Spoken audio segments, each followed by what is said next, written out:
Good morning.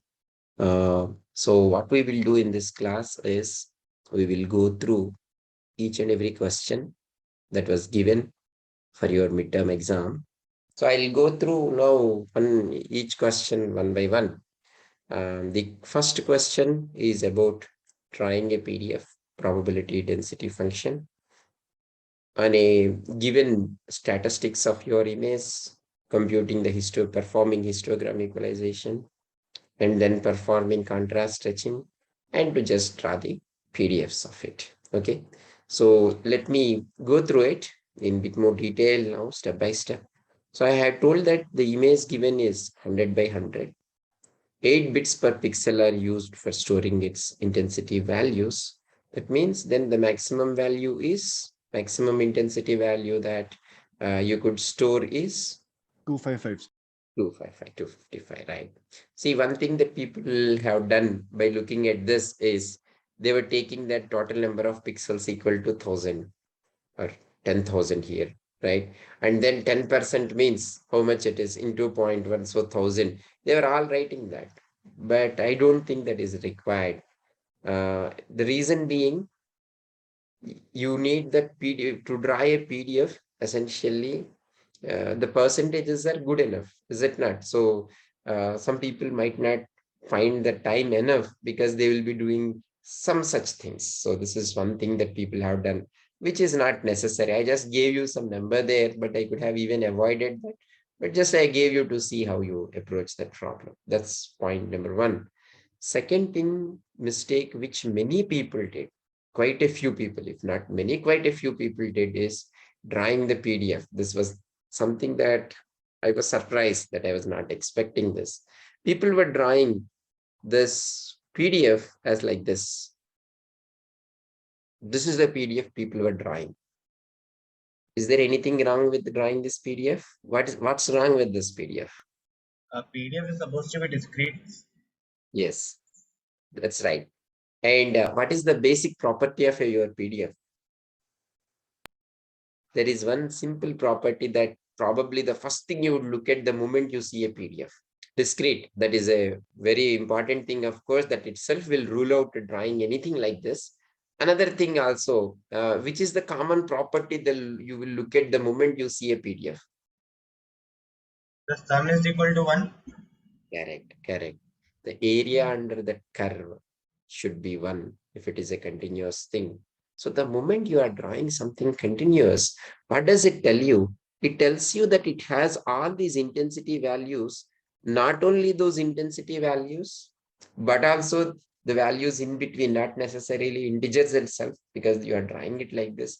The area would never become 1. It is that means it only tells that those who have done that mistake have no clue about how a PDF looks like. Okay, that's something, such kind of mistake is not expected. So don't do that in future. If it is a continuous time equivalent of your probability density function, of course, probably where you might have got some sort of confusion is in histogram equalization. We started with a continuous version and then moved to discrete version. The very reason why we started with continuous version is to just illustrate you that it's, if you look at it, see why this kind of approach of looking at a cumulative PDF, the percentage of pixels that are there till then, and accordingly scale its intensity value and put it somewhere else, or do a round off there and maybe combine these things, is that if you look at a continuous time equivalent version of it, it has, what is the PDF of it? What is the nature of the PDF? Rectangle. Uh, Right, rectangle. Can you give it a better name than that saying? Uniform. Right, that's right. So you are essentially having a uniform distribution of intensities to prove that we started with a continuous time version, but the moment you are dealing with discrete intensity values, you cannot plot anything like this. This shows the complete lack of understanding of how a PDF would look like, and what would be the properties that you would expect from a PDF, right? And any other question or so maybe I'll just finish this part and then you could ask any questions, right? Another mistake some people have done is there were 1, 2, 3, 4, 5 values are there. They considered L equal to 5 here, which is completely wrong. See, L is the maximum intensity value that your image can have. It's not the number of intensity value, non-zero intensity values, or non-zero intensity means pixels, number of pixels having that intensity being non-zero. Okay. So that is not the case. So this is a very, again, lack of understanding of what the histogram, the very understanding of the very image itself. So that was one mistake. Some of you did it. Another mistake very few people, of course, have done is taking this 200 itself as L or something like that. Particularly, they did it for this. Okay. And maybe one or two have done a mistake in calculating 2 power 8 minus 1. Like they have kept something like 225 and all and went on with this.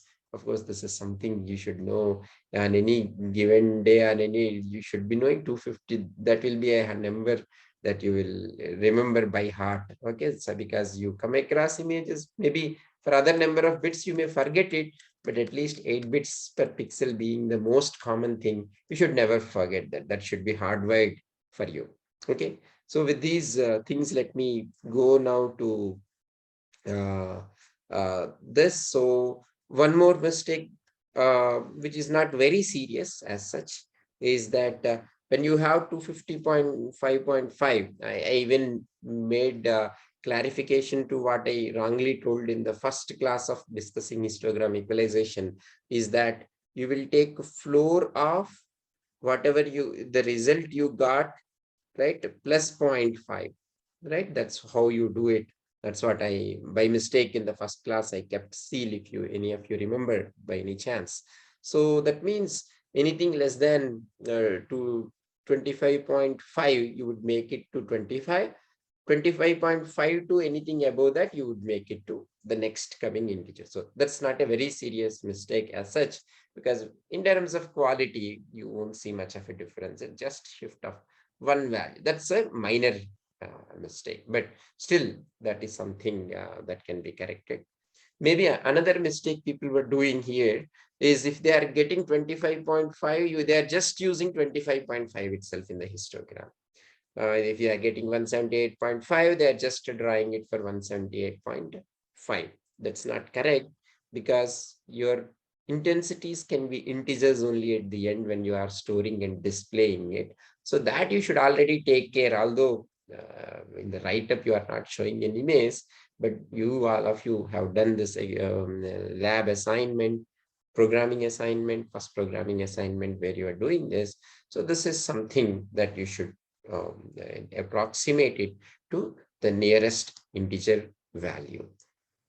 And one more mistake that very few people have done, of course, is not knowing how to draw this PDF. They were drawing this PDF well, but they were confused here, and they were just keeping here 0, 20, and all sorts of various things have happened. So request you guys to, again, those who were not clear here, please do go through the videos again, the content again. And in case if you have any questions or doubts here, do not hesitate to get back to me. Okay, you drop an email, and then if required, we can have a discussion on that also if there are any doubts there. Okay, so then after that, so all you need to do here is, well, 0.1% of pixels are there, so this will reach to maximum 0.1% of 255, which is 25.5, will go to 26. By the time for r equal to 20, what happened is you have one more 0.1%, 10% of pixels are 20. So till there, 20% of pixels are covered. So that will move to this. I have not, means it good if you have written formula, which most of you have written it. I was just working out for myself, so I didn't keep it explicitly. So don't take me as a reference here, at least. Okay, 0.2 into 255. This is all you need to do. And this is what you are getting here. And in case of contrast stretching, again, people got confused. Some people got confused with what it means by I mean, what it means by I max, and what should you keep here. Like, for example, I max, people were giving us 255, I mean to 0. Some have done it. And some people, this value 255, they have taken this value to be 200, thinking that this maximum value should be this one. And some people made mistakes in the very formula itself, messing up with the like what they keep here. Okay, this is again a very simple thing. All you are doing is a simple normalization is all you are doing here. Suppose in your image you have, anyway, it was already starting from 0, and maybe you are having till 200. All you are doing is 200 should map to 255. So this is how you are doing that. So 0, 200 to 255, that's all. A simple linear thing you are doing. Okay, so this is again something which is, such mistakes are not expected, at least from IITians. Okay, so B, it's just that you might have not gone through it thoroughly, or maybe doing a last night study for this, which will not be enough for this course of this nature, of course, for any course for that matter. So please do relook at these things. For those of you who have got some less marks here or did not do it correctly. Okay. Anyways, it's not, my comments are not for everybody here, but quite a few people did it well also. But at the same time, I just want to cover all the common mistakes or the general mistakes people have done. Okay. So, well, when it comes to inferring things, you could you could write different things there about how this has happened, and then what would happen. For example, even if you have one pixel with 255, this instead of 30%, then the scaling would completely be different. And these kinds of what happens if there is some noise. That's anyway, you could interpret these graphs there in those perspectives. Okay, so any questions? And again, when I ask you to draw a graph, you should clearly mention what is your x-axis, what is your y-axis, and then a rough labeling also should be there. If there is 182, at least you should draw something like, okay, this whole length is 255. Let me go to the middle. This is 128. Let me come to the middle. This is 64. I have something at 26. So something, this is around 32. So you put something there. No, okay, at least that level of approximation should be done by an engineer. Okay, not necessarily you need a graph paper. Even when you plot something, this is something that has been expected, and you need to clearly label the values here. Okay, again, this is not an ideal one. I would have I mean, what I expected from you is, let's say, PS of yes, you would write it, because that's the probability density function you will write on the y-axis. Similarly, you will write here PG of G. Okay, and then you show this graphs. Okay, clearly when you are asked to draw any graph, you should clearly label what is x, what is y, what are those values along the x-axis, what are those values along the along the x-axis, along the y-axis. Some meaningful length, like for example, 0.1 and 0.2 should at least look like this is half of it. Okay, this 0.1, it should look like as if you have added to this height. You should, that some sense of that should be there. No need to write exactly by putting a scale and all, but this is something that is expected. Okay, keep these things in mind in general for any subject. Okay, any questions on the first question, or any comments, suggestions, or thoughts?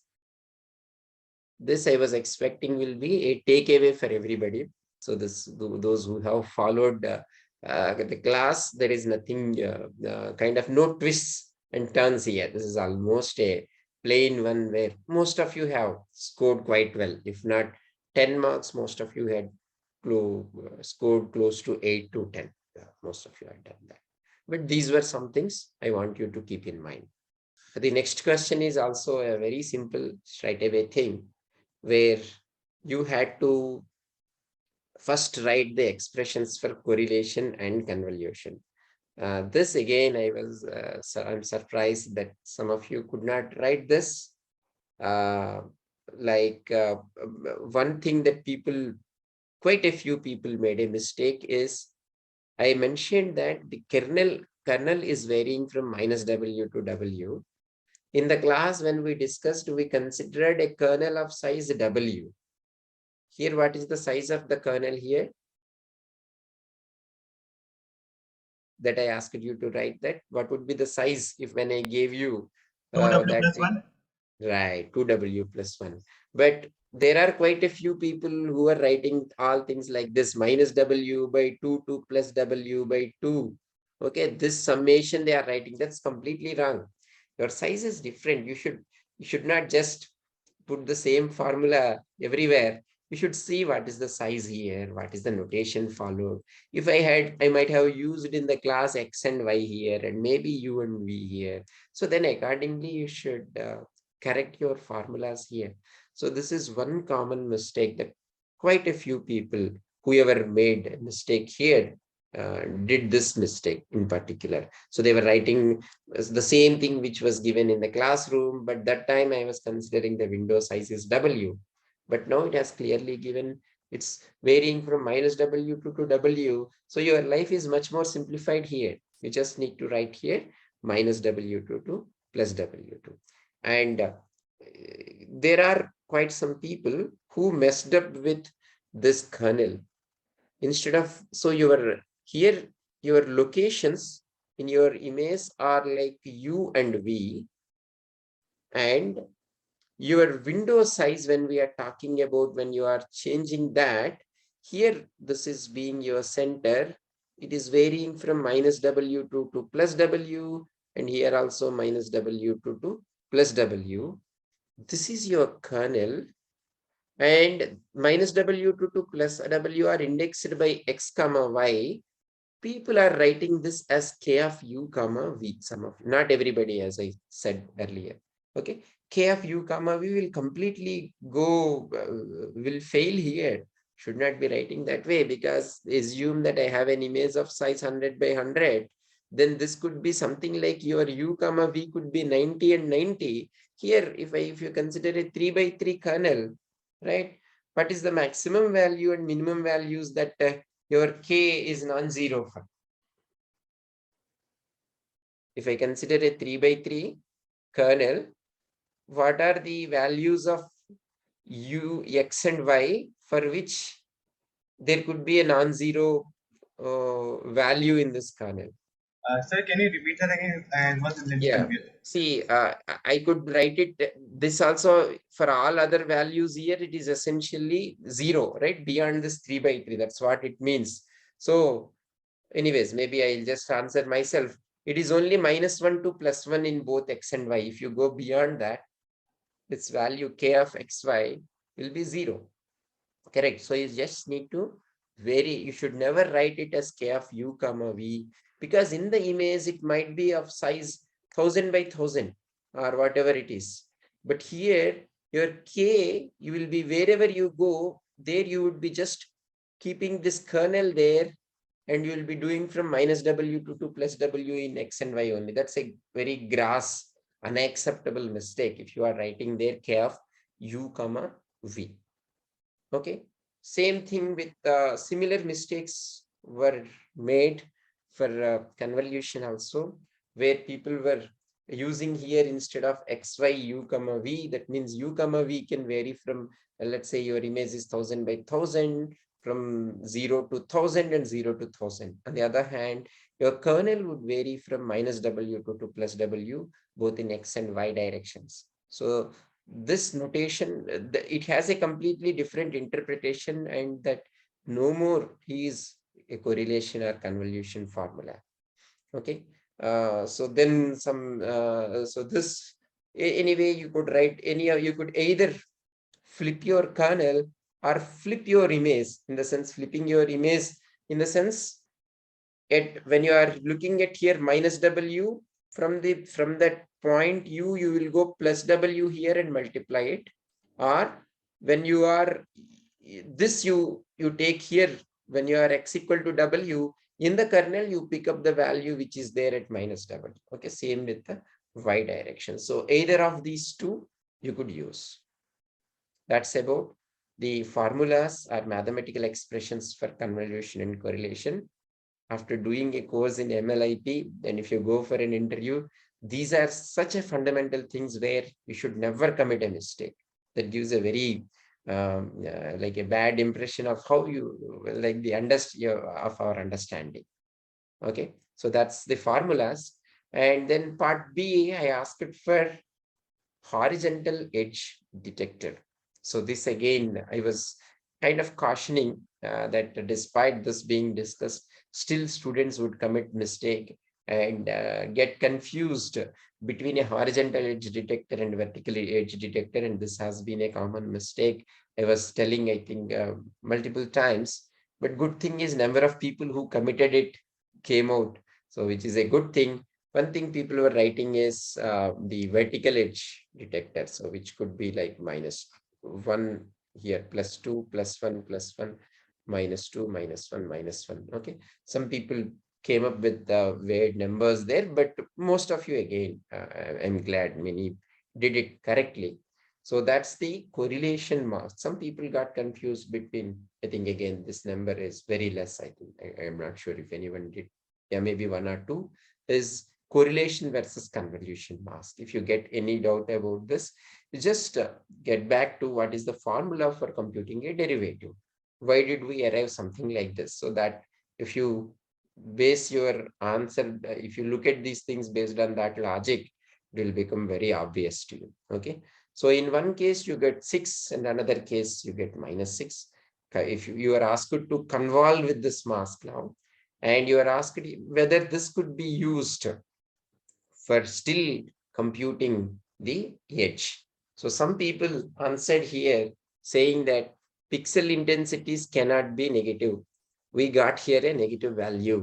So this cannot be used for edge detection. That was the answer some people have written. Well, yeah, this is not a pixel intensity. What is this value we are computing? What does that value signify?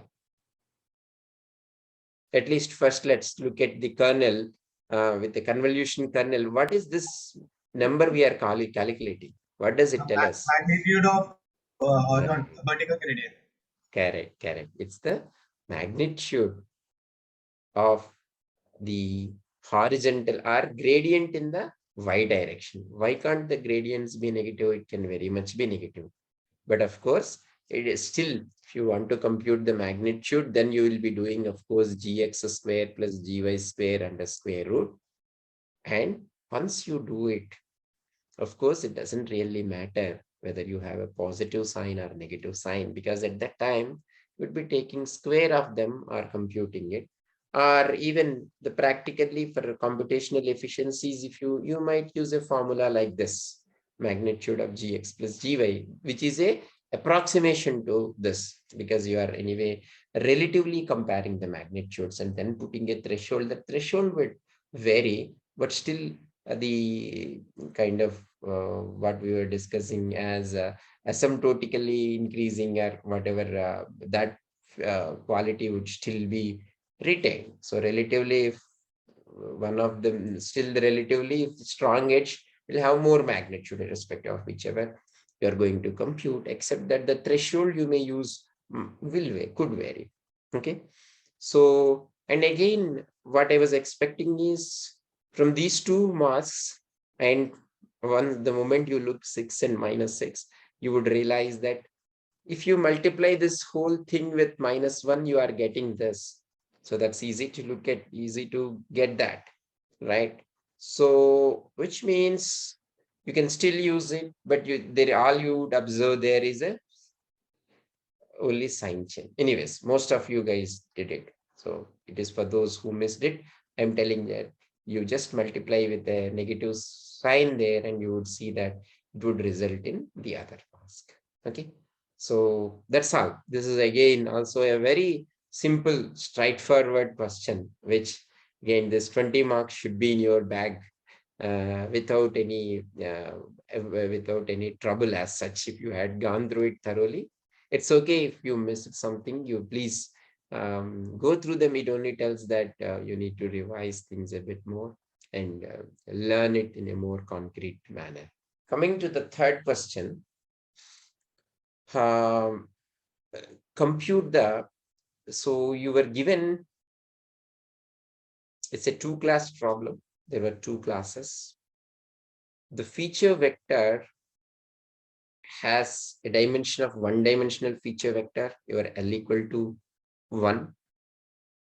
Prior probabilities of both classes are same. That means probability of omega 1 equal to probability of omega 2 equal to 1 by 2 is given, right? They were told to be Gaussian. Then mean and standard deviation, okay? So this is one mistake that people have done. Standard deviation is sigma, not sigma square. That is, square of that standard deviation is variance. So some people right away took it either here, or they made a mistake in writing the formula where there should be sigma square. They just kept sigma there. So these are the mistakes you should not commit. You should commit better mistakes, not such a trivial mistakes. Okay, so it was given that for the first class, mu is 0, standard deviation is 1. Second class, mu equal to 2, standard deviation is 2.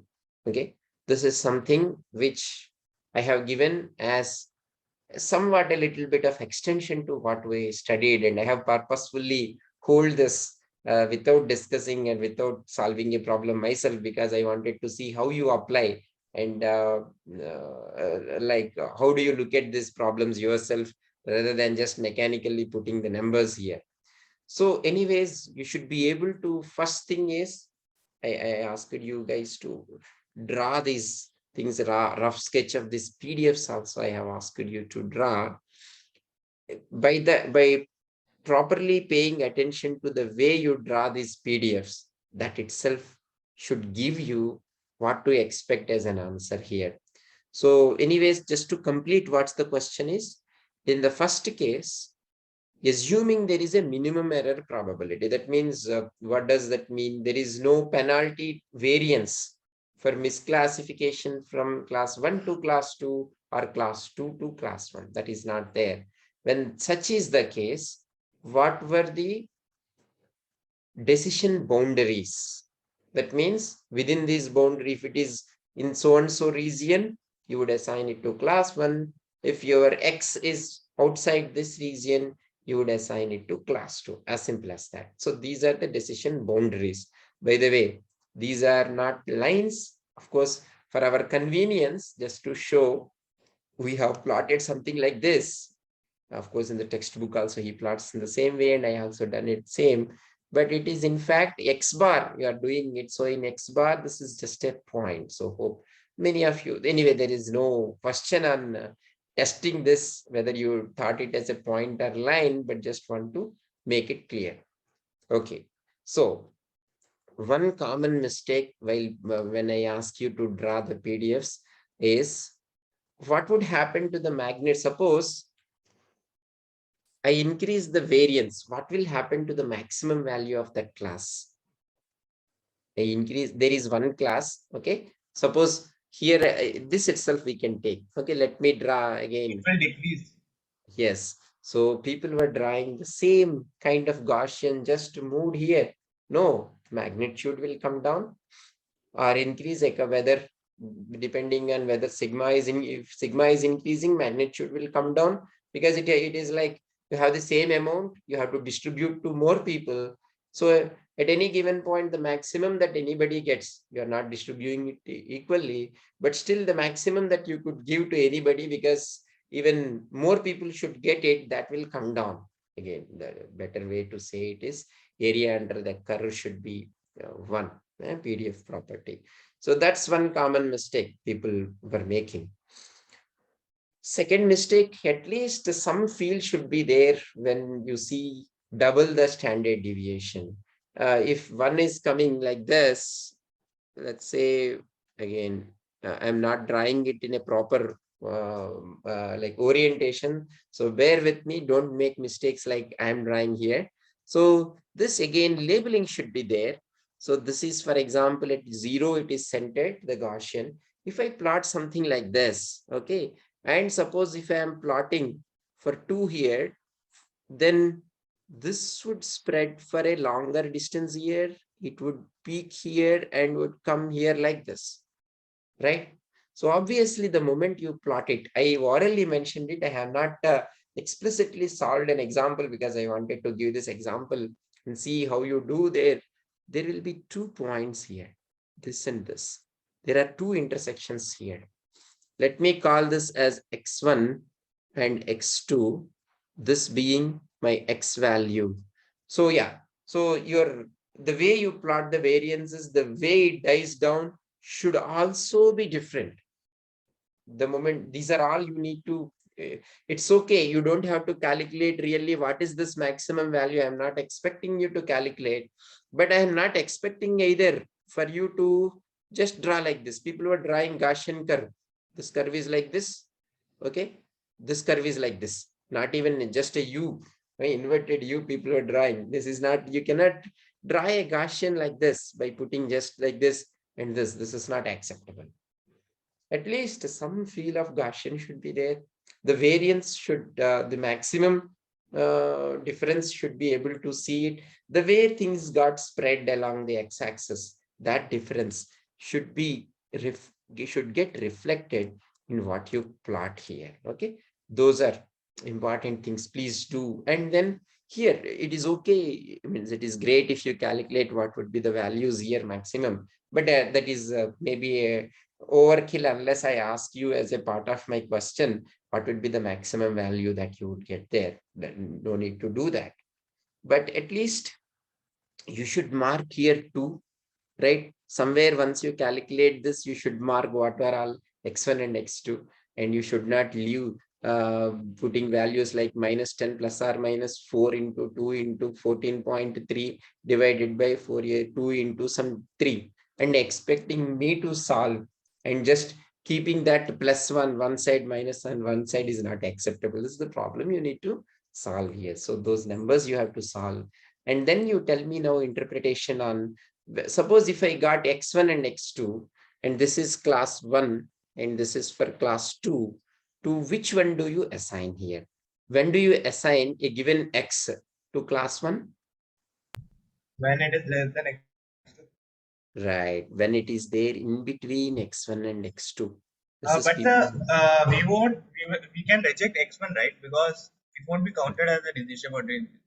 Why is it? Otherwise, a w1 will completely vanish. It is indeed a decision boundary. That is the mistake that many people did. This is indeed a decision boundary because, see, it has a high variance, correct? So there Hmm. will be a point beyond this value, which is more till here. Okay, there is one more intersection point happening here. Okay. Beyond this, to which you assign is again omega 2 here. Here it is omega 2 here. Only in between you assign it to omega 1. Between x1 and x2, you assign it to omega 1. Beyond this, it is omega 2. Beyond this, here on the right-hand side also, this is omega 2. If you Okay. plot it, it will become very clear. This variance being high, beyond that, omega 2 will be more. Of course, the magnitude will be 0.1 by 0.1 or not 1. But still, which is more is the likelihood function value of class 2 will be more beyond x1 on the left hand side of x1. Okay. No, this is the only, perhaps the only twist I have given in this whole exam. I always want to keep at least this again, despite you, even if you miss it, this would be hardly would count for maybe around 4 marks or something, not more than 4 marks. Still, you should get 6 marks out of this 10 marks question. But is this clear on why you have 2 boundary points? Yes, sir. Okay. So just one more thing that comes to my mind is the way these probabilities are written. People are writing, some are writing probability of x bar by omega 1. This is not division here. This is a common notation that people use it. Maybe while I am writing, I don't even remember myself writing like this. despite my ugly handwriting. And I am still, I thought I was writing something like this. So don't write it x bar by omega 1. It gives as if you are writing a fraction. Okay, this is probability of, as I have written here, x bar given omega 1. It's not a vertical line. Okay, it's like a yeah, bar which I have written there. So that please don't write it in that manner. Okay, so then right, any other thing? Yeah, so yeah, it is unfortunate. Not what is not an acceptable mistake here is the very equation for your Gaussian distribution. This quite a few people unfortunately have done that. Is 1 by square root of 2 pi. Some people kept this sigma inside and worked out. If you keep it inside, it should have been sigma square, right? We have been spending so many classes on Gaussian distribution. This is not an acceptable mistake. Similarly, exponential of minus of x minus mu whole square divided by sigma, some people are keeping. Sigma square was missing. Some people are missing that there is a 2 inside. So these are not mistakes that you should commit. You should commit a better mistake. Okay, just like the one we discussed earlier, previously, about x1 and x2. That's all right. These are the things that you should never commit. Okay, pay attention to these things. When you make this mistake here, unfortunately the whole rest of the thing will go wrong here. Okay, so please pay attention. And I was surprised, one mistake that I think at least 3-4 people were doing it is x square plus 4 minus 2x. I don't know why consistently quite a few people did that. X a minus b whole square equal to a square plus b square minus 2ab, right? We all tell that even you are woken up from sleep. So this is a mistake. So that will screw up what you get here. Okay, those things, pay attention to those things. So you get here 2 points, 1.238 and minus 2.57. Then yeah, I think I'll just speed up a little bit. So 1 and 0.5 were given. So penalizing when your original class is 1, but you make it as 2 is 1. And then it's actually belongs to class 1, but you have assigned wrongly to 1, then half of that penalty is what you are going to give here. And of course, lambda 1 2 into probability of x bar given omega 1, because you have given it as wrongly classified it as class 2, but there the probability density function is this, so this becomes your loss. So lambda 2 into this one, you solve it, you get 1.673 and minus 3, and you would see here rightly, so the one which is there here on the right hand side will move much to the right, and one which is there on the left to the much of its left, so that until and unless these probabilities drop significantly, till then you will assign it to class 1 only. That's again, if you have correctly plotted here an intuitive graph, things would have been very clear even without solving anything there. Okay, so let me come to the final question. Now there are 3 class problem, m equal to 3, 2D feature vectors, so your L equal to 2. So that means you will have 2-dimensional thing. So this will be 0.1, 0.1 for the first class, 2.1, 1.9, minus 1.5, 2.0. And then it is given that these are equiprobable classes. Assume that all classes are equiprobable. So probability of omega 1 equal to omega 2 equal to omega 3 equal to 1 by 3. Now, your point of interest is 1.6, 1.5, this feature vector. Now, the first question is, suppose your variance matrix is a diagonal matrix with diagonal elements being same. Now, to which class are you going to assign this? Compute that. Okay. Bayes minimum probability, using Bayes minimum probability, you compute that. Some people did it in a long way, where, as we discussed in the class, the discriminant function, from there they started it, and ignoring some functions, a monotonically increasing function they have taken, and from there they have calculated it keeping the sigma squares as such. Okay, that is fine. Just that you don't need to take so much effort there. We already discussed and in fact solved one problem also, if I remember correctly, that this will be after all Euclidean distance from this point to any of the mean vector, particularly when your variances are same and they are independent, feature vectors are independent of each other.